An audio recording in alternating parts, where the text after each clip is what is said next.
Hey there, I'm Diane, and what you're about to hear is a conversation Michael and I recorded with our guest, Julia Freeland Fisher, as part of our series exploring the potential impact of AI in education. This is where we're interviewing optimists and skeptics, and I really enjoyed talking with Julia and keep thinking about a few key ideas from the conversation. First, Julia's expertise related to social networks gives her a really important perspective on AI and the potential for it to either harm or help with social networking, which is such a critical factor in career and life opportunities for young people. She was really compelling in talking about how real experiences matter. And I think you're going to enjoy listening to her talk about how using AI to create what she calls infrastructure in digital experiences could enable young people to build social networks. Infrastructure is in contrast to sort of chatbots or agents, which are a really different experience. The conversation caused me to deeply reflect on my own social network, how I created it and how I use it and how complex it is. And at the same time, I'm thinking a lot about a handful of young people I know and what their social network is currently, and how AI may or may not be interrupting them building the social networks that they need and will depend on in the future.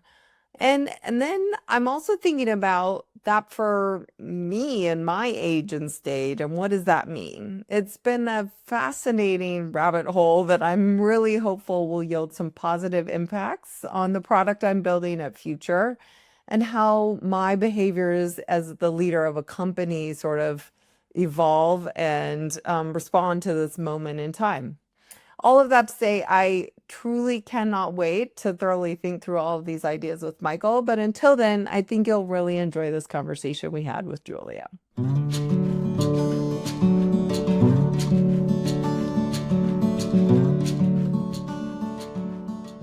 Hey, Michael.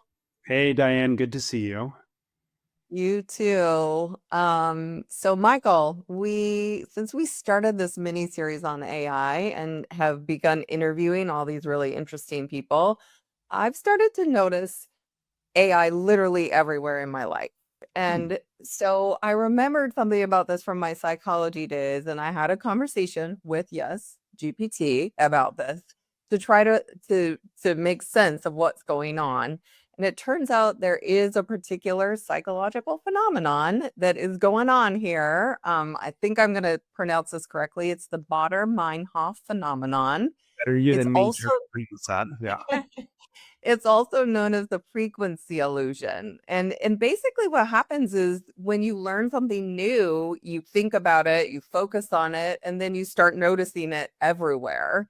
And this is the result of two cognitive biases. So the first one is selective attention bias, where your brain is now sort of primed to notice the thing you've been thinking about, so you pay more attention to it in your environment.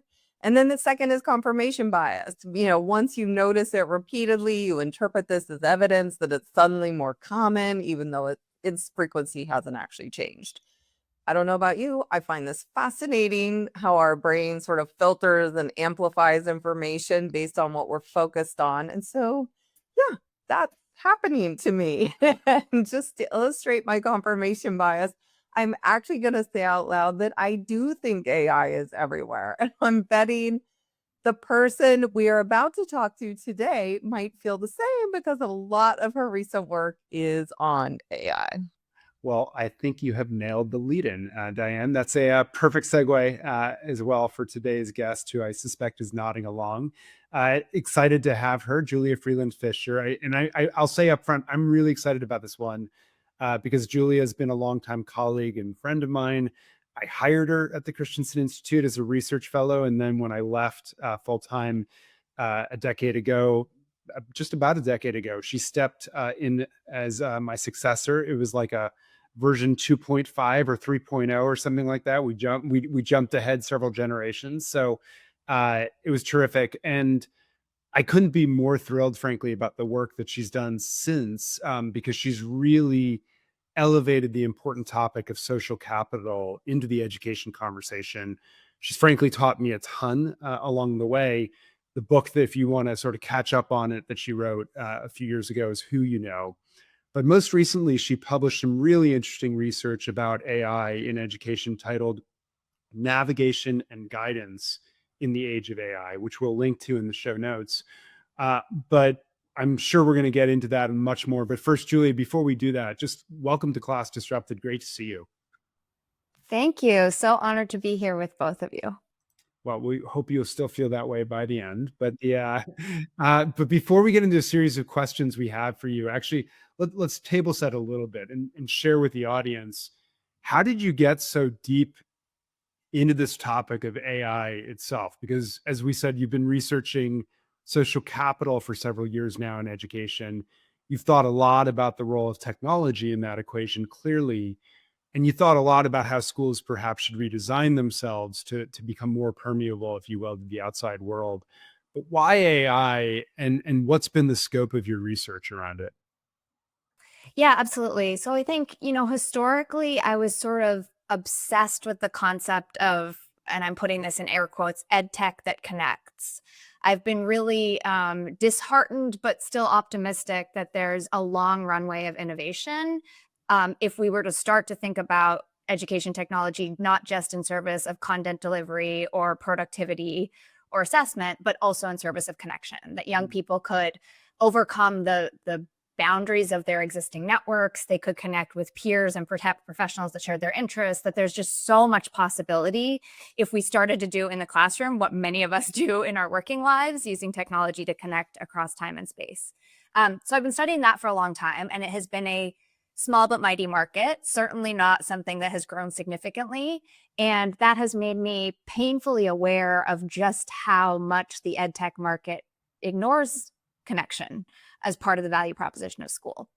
And so enter AI, and we'll get into this more, but for all of its sort of fantastic productivity upside and intelligence, the piece of AI that I've been paying attention to is the tendency to anthropomorphize it and to make it human-like, to make it capable of mimicking human emotion and empathy and conversation. Because what I see unfolding, and this is not inevitable, it just has to do with how the market absorbs it, is a true possibility of disrupting human connection as we know it, because we don't value it to the level the market ought to, and because the technology has suddenly taken this dramatic turn towards human-like behavior, affect, tone, etc. So I'm just fascinated by that, and I want those of us inside of education, I want parents to be awake to this kind of dimension of the technology that wasn't really, it was maybe lurking, but it wasn't really dominant in the ed tech sort of old days, the sort of version 1 of ed tech, where we weren't giving these tools the same sort of voice and emotion that I'm seeing now. So that's a little bit of it, but I want to, at various conferences, I've been labeled a pessimist and a doomer. I really want to come to this conversation as a realist. I work for the Clayton Christensen Institute for Disruptive Innovation. I am not anti-technology. I am worried about the market conditions inside of which the technology is evolving. Well, Julia, I'm so glad we started there to just ground everyone in the work you're doing and how you think about it. And I'm going to give you your moment to sort of be the realist. Let's start with just inviting you to sort of make the steelman argument in favor of AI in education. In your mind, what's the best case possible scenario for AI in education from your perspective, given your work? As a mother, even, what's the best possible outcome we could reach? Yeah, I want to first just describe how surreal it is to have Michael B. Horn and Diane Tavner asking me that question. I'm chatting with two luminaries that I've learned so much from in thinking about the potential of tech to really personalize learning. And I know that term gets overused and now it's maybe out of fashion, but it's a little absurd that I would be providing an answer to you on that. But here I go anyways. I think just quickly, I think the potential to scale a system of personalized content, experiences, and support, and thinking about those three things actually as kind of separate strands or value propositions being key. The adaptive content and assessment piece may be the most obvious, the most familiar sort of evolution on top of how we've talked about ed tech in the past. But I'm actually probably equally or more excited about the possibility of seamless infrastructure to support a mastery-based system that also gets students connected to new people and learning in the real world. And it's infrastructure doing that. It's not the AI talking to the student that's doing that. And I'm not sure how much investment we're seeing that. You guys may know more than I do, but that's kind of my vision of what the more time I spend with the tech, the more I see how much that could actually be feasible in a way that even 10 years ago, I think we all had sort of dreams of that, but the tech was a little bit clunky. And was, it could create a pathway, but the idea of flexible pathways that actually were adaptive in real world contexts felt a little more out of reach. So let's stay here for just a minute, Julia, because I want to make sure people really understand what you're saying by infrastructure. We've had dialogue around, and by the way, I'm working on this. I'm working on this. yes. So about one person in your corner. We're getting closer and closer. But like we've had a bunch of conversations about sort of chat bots or agents or things like that. And when you're talking infrastructure, that's kind of in contrast to the experience that I think most people are having right now. So just illuminate that a little bit for us, like make it so everyone can visualize what you mean. Yeah, let me name two pieces of infrastructure, one of which I know Michael has featured in some of his work, and then another of which I'm not sure if you guys have talked about. So one is a tool called Protopia. It's used in higher education. Founder is Max Leistein, I believe. And the tool that Max has built, he partners with alumni engagement offices. And the way the tool works is students can go onto their career services website, ask a question.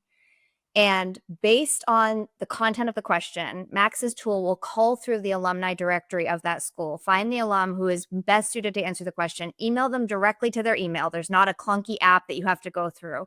And if they answer that student's question, fine. If not, it will go to the next best alum to answer the question. So that's infrastructure. It's behind the scenes. It's facilitating an opportunity for learning. And in this case, obviously, I'm highlighting it because it's facilitating connection as well.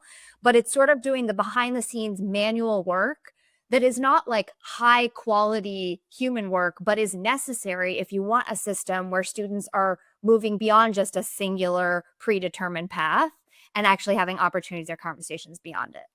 The other one I want to highlight that I actually think is illustrative of like why this is exciting and also why I'm like a little bit getting labeled the doomer is a tool called Project Leo that's spun out of Da Vinci schools in Los Angeles. And it's designed to create bespoke, individualized projects aligned with the principles of project-based learning based on students' interests and their like ikigai, which is that Japanese Venn diagram thing. What was so exciting in the initial version of this tool is that they were then, not only did students get a personalized project aligned to their interests that aligned also to the teacher's sort of core content that they were trying to hit on, but that it would also connect them to a working professional who would give feedback on their project. Now, as they've rolled out the product, the demand or the willingness to pay for that last feature has been quite limited.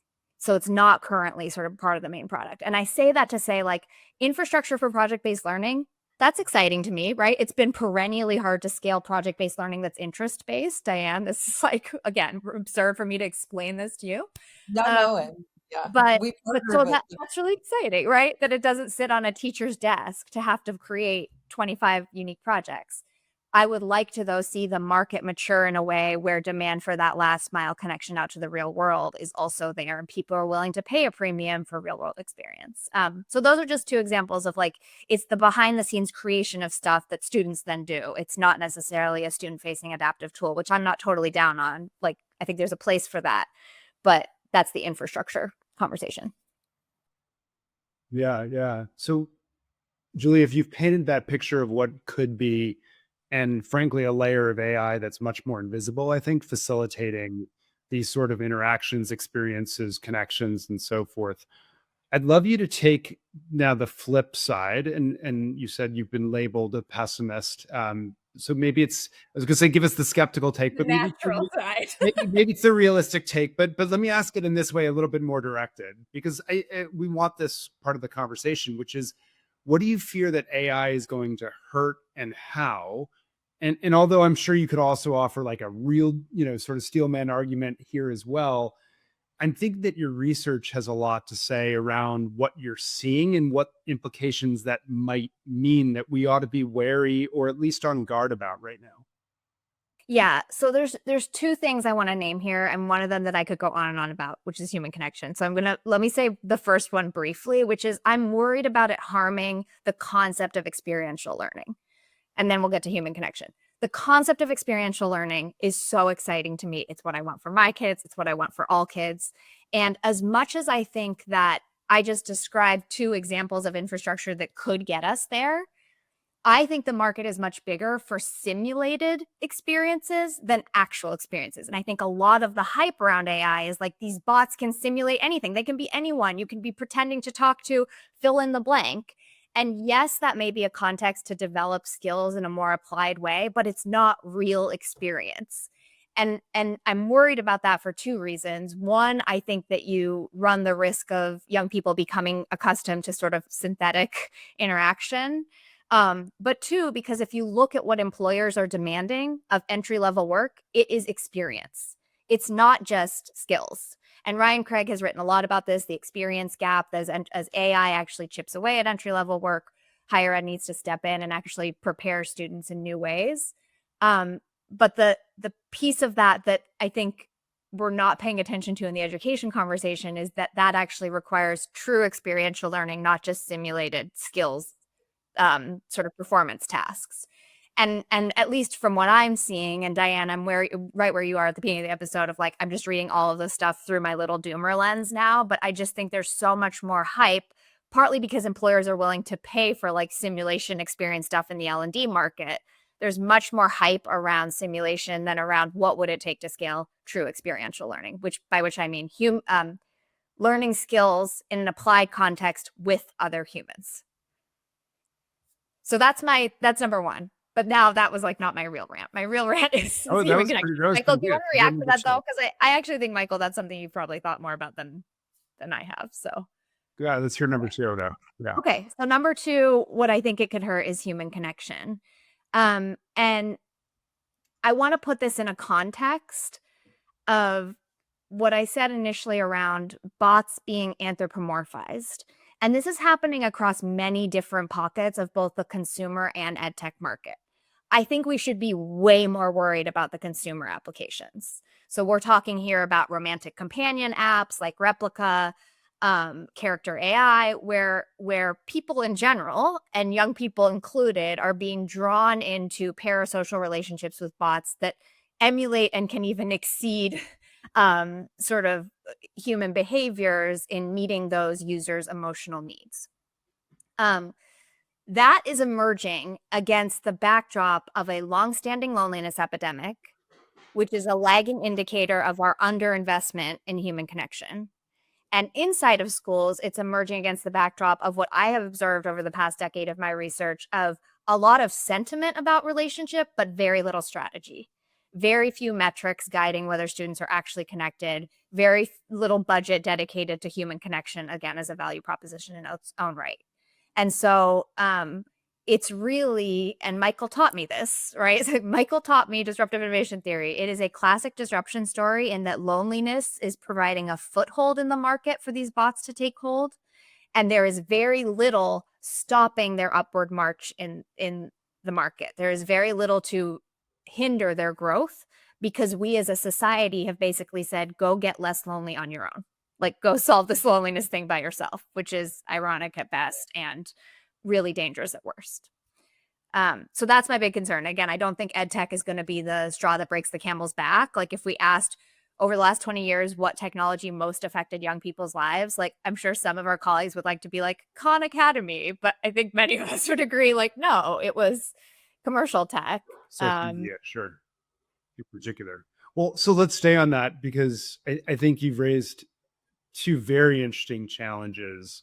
And the consumer, I mean, we also know from schools right now that frankly, what plays off in the consumer space impacts how engaged teens are and so forth, right, in the school experience as well. So I think something that has been on both of Diane and my minds around the AI conversation is what AI herds of that, like what will still be relevant, if you will, in the future, right? And how much is this about replacing outdated structures? I'm going to guess that you think real human relationships and social capital and the like will still be important in the future. I'm hoping you're going to tell me that. But I guess I'd love you to play with this theme a little bit and get a little bit more nuanced, like so take the experiential learning piece, right? If we're offering simulations as entry level to get someone information of, hey, is this something you want to explore more as an entry point to then get something different, is that a bad thing?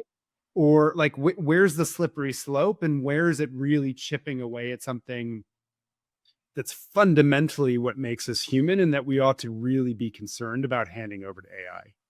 Yeah, totally. I mean, I think let's look at the upsides real quick, both on the experiential and the human connection front. Like on the experiential, these simulations are a way to scale practice, which we know, again, we use the shorthand of skills, but it's actually, we should always be talking about skills and practice. And so I don't want to claim that like simulated practice is a bad thing. It's a great cross training for like developing skills. I think I just worry that the market is so blunt that it treats that as the outcome of interest versus applied skills plus human connections. On the human connection front, I've been looking at the navigation guidance space, and there's really two stories emerging. On the one hand, we have the potential to disrupt the social capital advantage that has perpetuated opportunity gaps by giving students from all sorts of backgrounds access to resources, information, and guidance that otherwise often travels through inherited networks. So that's huge, right? Like democratizing access to information and advice is not something that we should devalue in some sentimental name of like preserving human connection.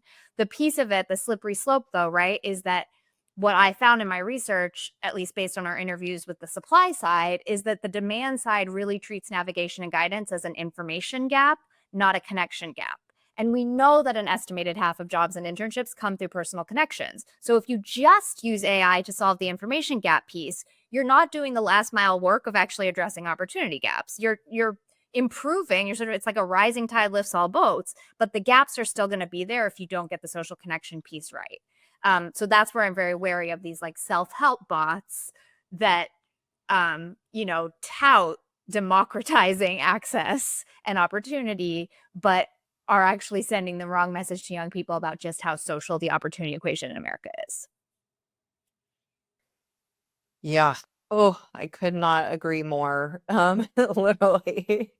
Um, okay. Let's take a little bit of a turn here. Julia, you probably can guess this if you don't know it. One of the things I do for fun in my spare time is imagine the designs of new schools that I would be excited about teaching in or my child would be excited to go to. And so let's go there for a minute. Like if you had a magic wand, you could design the school to look any way you wanted to, presumably using this, new technology we have. What parts of AI could you take advantage of? And what would you avoid because it's not going to work well? And like, what would that actually look like in a school? Yeah, again, maybe I'll stick with the relationship theme partly because I'm like, Diane, you just tell me your answer and I'll co-sign to it as like the school designer in this conversation. And there's a lot of people in the field who I trust more to sort of think about the like whole school design. But when I think about like, how do we design a deeply connected school experience for young people in the age of AI, I think there's three kind of main things I'm looking at. One is, and most of them are infrastructure, just be clear. One is infrastructure to support high touch webs of support for each and every kid. So this is like very clear in the youth development literature that young people don't just need one caring adult, even though for some reason that term like people grabbed onto it and has stuck. Young people need webs of support, and they are most effective when the people in those webs are connected to one another. This is research from John Zaff and Shannon Vargas at BU. It's informed really great models like City Connects and BAR, but those are expensive to run, and the data systems to actually make them highly responsive and even predictive of what a young person needs just like don't really exist. So that's number one, high touch webs of support. The second, though, is more diversified networks aligned with students' interests. And that's what we've found in our own evaluations of particularly career-connected learning efforts at the high school level that are trying to expand students' options. Young people were least likely to report that they were connected to people who shared their interests. And so I think there's a ton of opportunity there, again, to like use AI to detect young people's interests, to Michael, to your point, to do some front end exploration of like future possible selves. Diane, I know you're thinking a ton about this, but then to build the middleware so that you are starting to have conversations with people who share those interests. And maybe the best unit to think about there is conversations, not relationships. These don't have to be long lasting connections necessarily, but how is the high school experience a constant stream of conversations with other humans? And then lastly, I do think that the one place I'm interested in these self-help bots, and I know I'm giving them that sort of derisive term and it's on purpose, I think we need to be wary of them. But I am really interested in something we see time and again when it comes to building and deepening and diversifying young people's networks is confidence is really the moderating variable. That you can teach young people communication skills, you can like do these kind of surface level, here's how to write a professional email, but confidence makes or breaks whether they go out and mobilize networks on their own, whether they even start having new types of conversations with people they already know. And I do think that's a like little wedge in the system where these self-help bots could make a difference. A couple providers playing in that space now, Climb Together, Kindred, Backers, these are all sort of startups that I think are keying into like, what if AI could de-risk help seeking or reaching out, which for an adolescent can be like so daunting. So those are a couple of thoughts of like those being in the background so that high school, and I'm thinking mostly of high school, is like an inherently networked experience. It's not just if you are outgoing or wear your ambitions on your sleeve or do an independent study, but for every student. Yeah. That's so fascinating. Quick, just personal anecdote here. I'm stunned at how reluctant sort of the younger generation is to ever make a phone call. Literally, they don't call people. It's not a thing. And my son worked on the campaign, the presidential campaign, and he had a quota of 175 phone calls a day. And he actually thinks, and I agree with him, this is one of his greatest skill sets now, like month after month doing that. Like that ability to just talk to people is so missing in our world right now in that generation. So that really resonates with me. Let's do one more if you're okay. I'd love to zoom out because I know given the work that you do, you're influencing people's how they're thinking about policy and procedure and all of those things. Like what's on your mind in this moment in time? What are you telling people that they should be looking at, thinking about? Wary promoting in terms of policy procedure and you pick the level whatever. Yeah. Well, I'll riff on your last point about your son to answer that initially, Diane, which is something that came out in our research time and again. And this was talking to founders like yourself, but who are incredibly thoughtful about the design of their products and services. And time and again, and you were not one of them, Diane, because you are not pro chatbot, at least in what you're currently building. But time and again, folks would bring up, and again, this is in the guidance advising space, sometimes students would rather tell a chatbot something than a human. And it's a safe space and it's a place for sort of there's less risk involved. And I came away from that research being like, is that a feature or a bug? Like, how are we internalizing the fact that students don't want to talk to humans? And what is that a reflection of?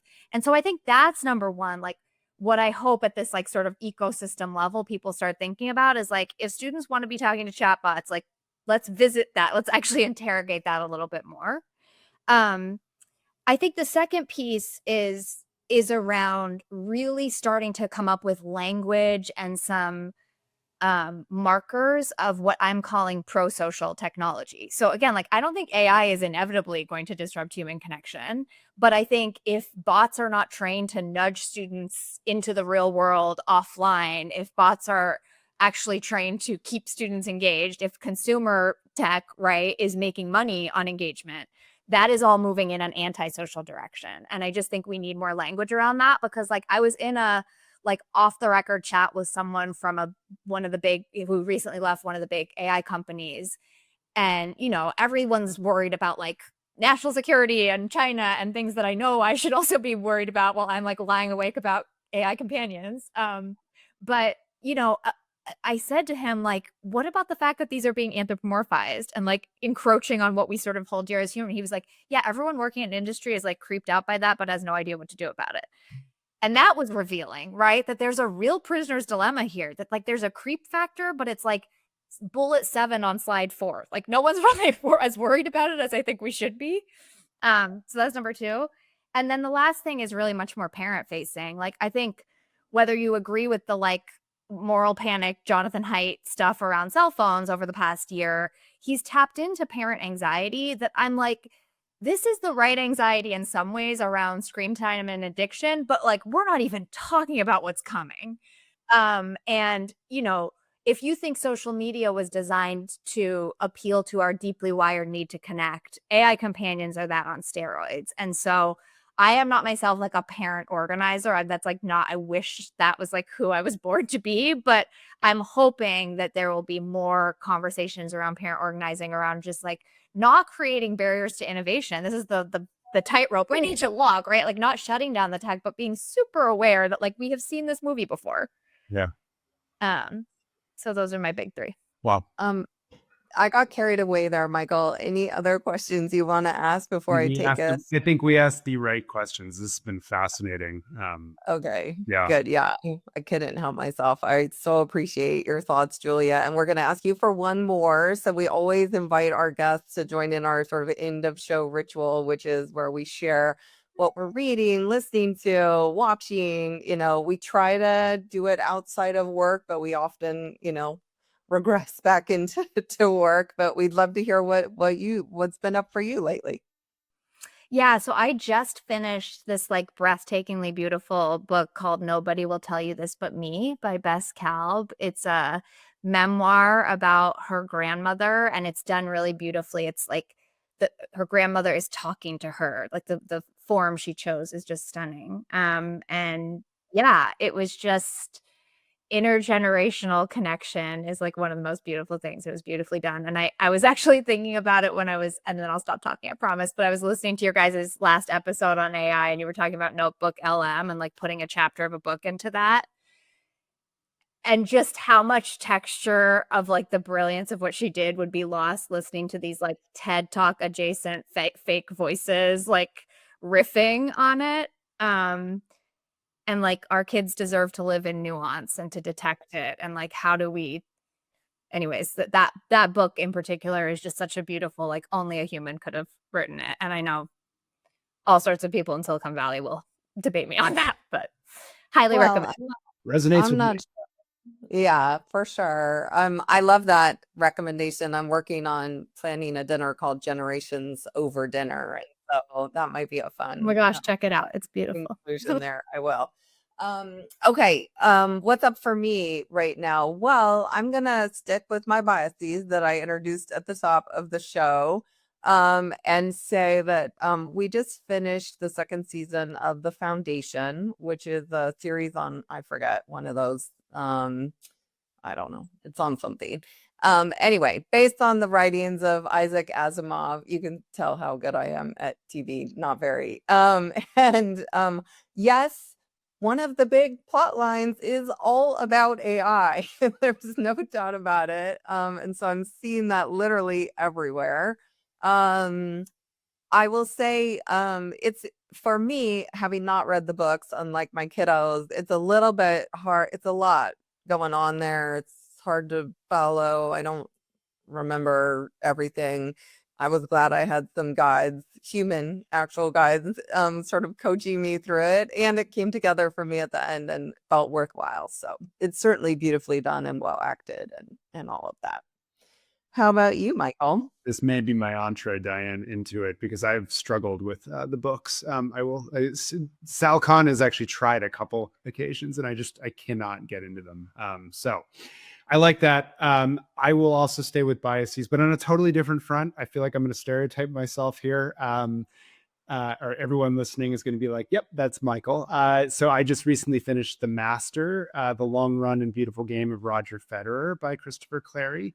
My tennis fandom, I think, continually comes out recently on this podcast. So beautifully organized book, really enjoyed it. I will say I'm like, there's Rafael Nadal people, there are Roger Federer people. I'm a Nadal, Pete Sampras sort of vintage person. But I was really glad I read the book. I gained a deeper appreciation of Federer, and frankly, actually picked up some tips that I wish I had known much earlier in my professional career, from practices that he would employ at the tournaments that he would show up at, with everyone around the tournament, not actually the playing itself, which was not something I expected. So we can offline about that later, but it's all about relationships, it turns out. So You got me curious now. I wasn't expecting to be I'll curious. offline it afterwards, but it's all about relationships. It's comes back to Julia's thesis. And with that, a thank you, Julia, for joining us and taking us through this fascinating conversation that we're going to be reflecting on for a while, I know. And a thank you to all of you, our listeners, and we'll see you next time on Class Disrupted.